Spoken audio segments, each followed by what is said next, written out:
It is the start of the month. It is time for a brand new month. It is October. It is spooky season, and because it is the start of the month, that means it is time once again to do my latest unboxing from my friends at Video Games Monthly. That's right, folks. I've got a brand new shipment here from the fine folks at VGM. I just got to crack this guy open, free it from its priority mail prison. Now, what is VGM, you may ask? VGM is a monthly service where you can get 3, 4, 5, or 10 games sent directly to you for a price, obviously. And you get to keep the games. It's not a rental service. They are yours to keep. You get to invest in your collection. It is a great service if you are just starting out as a retro collector, or if you just want to fill in some systems that you don't have a lot of games for. What do I get games for?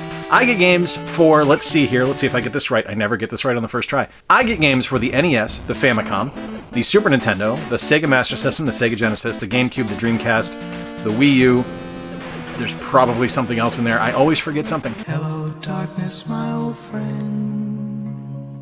So how do I do this video? I crack this open and I do it like a blind box. I look right down this camera, I open the box, I show it to you, we find out what's inside at the same time. I can't read the labels, you laugh at me because I'm old, and we move on with our day. And every game that I open gets a mini review. I take a look at it, I give you some gameplay footage, I let you know my thoughts on it, and I give you the value, and we find out at the end whether we can laugh at Jay and find out if he paid way too much for this box, or we can high-five Jay virtually and tell him, hey, great job, way to invest in your collecting habits. So, what do you say? Let's crack this open and find out what's inside. It feels very thick. It feels very full, which I'm never going to complain about. But there's a bit...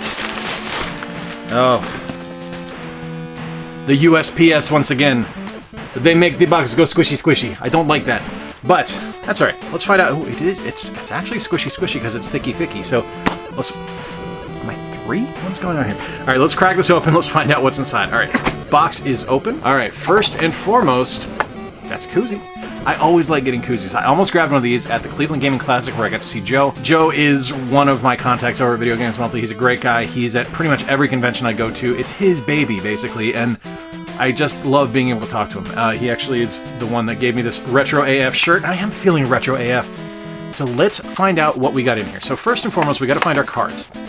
And first card is, of course, the social card for Video Games Monthly. And what does that say? The social card says that if you post your box you received to social media, you'll be entered into a chance to receive a free 3-up box. That's right, 3 free games sent directly to your door. It's pretty awesome. It also tells you to update your list, which is a challenge during video game convention season because sometimes we forget to update the things that we bought. Now, luckily, I managed to make sure that I updated everything this go, but there's always a time, especially in April and early May, when I'm going to a lot of shows where I forget. There's a chance I get doubles, but the nice thing about Video Games Monthly is their customer service is incredible. They will take care of you. If there's a duplicate sent or damage to one of the games they provided, they will replace it free of charge and ship it out to you. So let's find out what's in here. Let's feel around. That's a GameCube. Master System or Genesis. NES. Probably an NES. And then an N64. We're gonna do N64 last. Actually, we'll do GameCube last. We'll do GameCube last. We're gonna start... Let's start with NES. We're going to start... This is actually very difficult because I just dropped something. Please hold while I close my eyes and try to pick this up. Of course, I dropped the GameCube. Alright, I'm back. I can open my eyes now. Alright, let's find out what's on this first NES game. Open the box up here so I can't see inside. 3, 2, 1! Godzilla! I love Godzilla. Oh, bonus!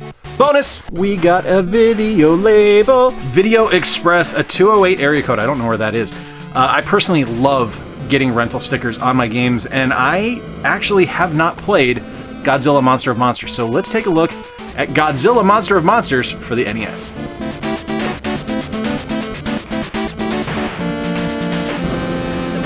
Godzilla Monster of Monsters is something that I am really stoked to own, and it has nothing to do with the gameplay because it's bad.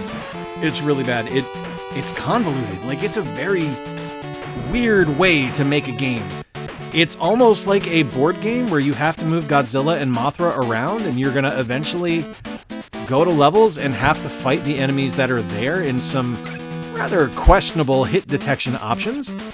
And eventually you're gonna fight boss monsters where if they pin you in a corner, you're screwed, you're done. Just accept the fact.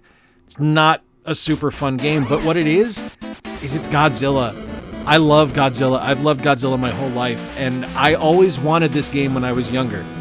I realize now that I was mistaken because it's just super not fun to play, but as nothing more than a shelf piece, I love this game. I'm so excited to have it. And the value rocks. This is like a $20 plus game, so Really, really happy to have this one, and super excited to add something cool that I always wanted from my childhood to my collection. Always a treat to see anything featuring Godzilla. He's one of my favorite pop culture icons. He's an incredible character. Aldo, I know you're going to be stoked about this one. I am really, really excited about this. All right, let's move on. What should we do next? Let's see. We've got that GameCube game. We've got a Master System or Genesis game. Let's do another NES here. Let's do NES number 2. Ready? 3, 2, ooh. All right, play along at home. Let me know in the comments down below. Do you think this is going to be another NES game with a letter G? Or is it going to be a different letter? One of the things that I have noticed at times with BGM is that I tend to get games from the same letter, and that's fine. I just think it's funny. So we'll see if this is going to be a G game. Ready? 3, 2, 1. Gauntlet. Totally another... Oh, Gauntlet 2, actually. Gauntlet 2 for the NES. Totally another G game, so we just picked from the G box, and that's okay.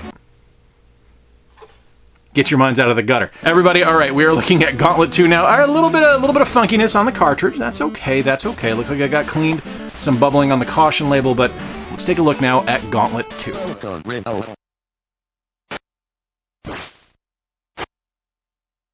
I really wish that the music that played when you entered a level in Gauntlet 2 was ever present throughout the entire game. Because it unfortunately loses a lot because it's just such a quiet game. It's almost silent outside of the random sound effects and the hit detection sounds. I don't know. I really like the music that plays when you go into a level. Like, that's always something that's stuck with me from the Gauntlet games. And it's just not here in Gauntlet 2. Now, that's a shame because the game itself is really fun. Like, if you've never played a Gauntlet game, they're worth trying out because they're just an enjoyable experience. The combat is super simple. All the different characters you're able to choose from play differently. The graphics are solid for what it is. Like, this is a really fun top-down action dungeon crawler. It's always worked and it always will work. Gauntlet is just a solid game, and Gauntlet 2 improves on the original. I'm really stoked to have this one. All right, Gauntlet 2 and Godzilla for the NES. Not bad, not bad. All right, we're going to go... You know, I feel kind of bad doing something loose after completing box, or potentially completing box, so... Let's take a look at this N64 game. 3, 2, 1. Something on an airplane. Vroom, vroom. Aero Fighters Assault. Rated kids to adults. I don't know anything about this. Let's take a look.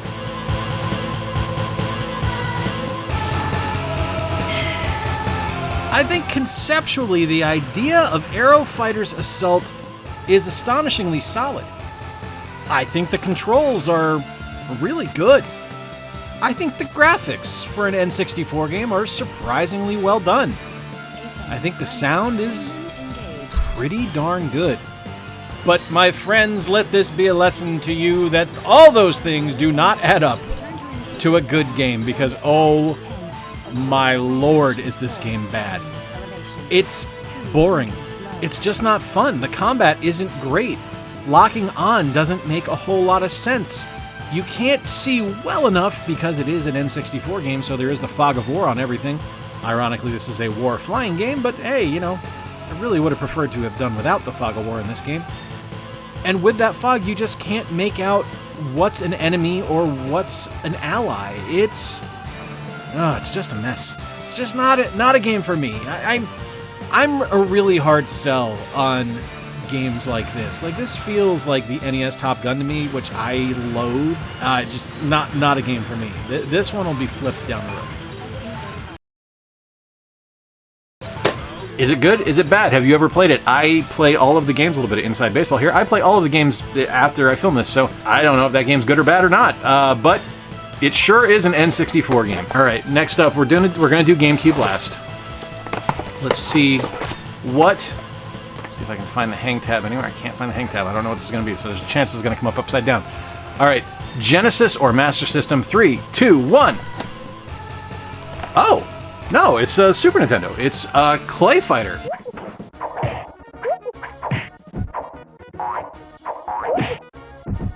She ain't much to look at. She ain't much to play. She ain't a whole lot of fun, but she does sound wonderful. And that is Clay Fighters in a nutshell. I've never liked the Clay Fighter series. I don't care for it.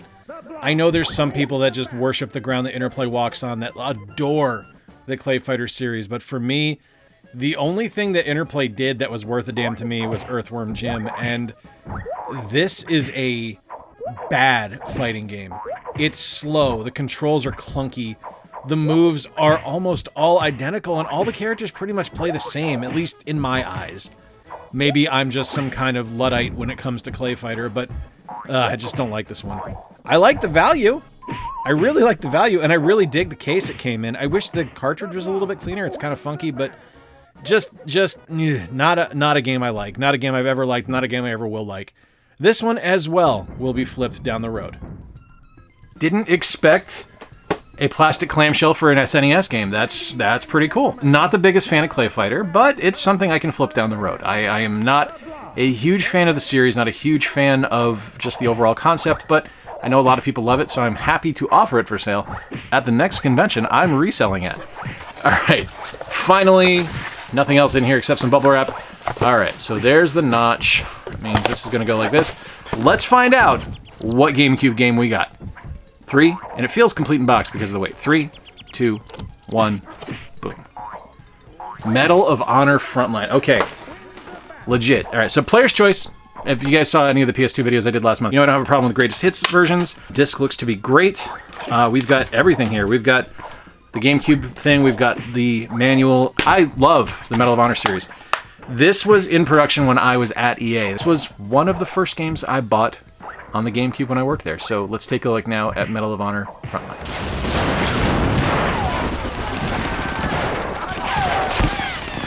Medal of Honor Frontline is a phenomenal entry in what is my personal favorite World War II first-person shooter series. I've played all of the Medal of Honor games, and it was something that when I first started at E8, I was playing a lot of older stuff and not playing a lot of newer stuff that was released. My PC was terrible, and that's where I wanted to play all my FPSs. So when I got this game for my GameCube, I was blown away by how good the controls were. Now, today when I play it, it's a little bit funky. It's definitely not possessing the fidelity of games that I'm used to today that are just amazing on a controller, that are just wonderful on sticks.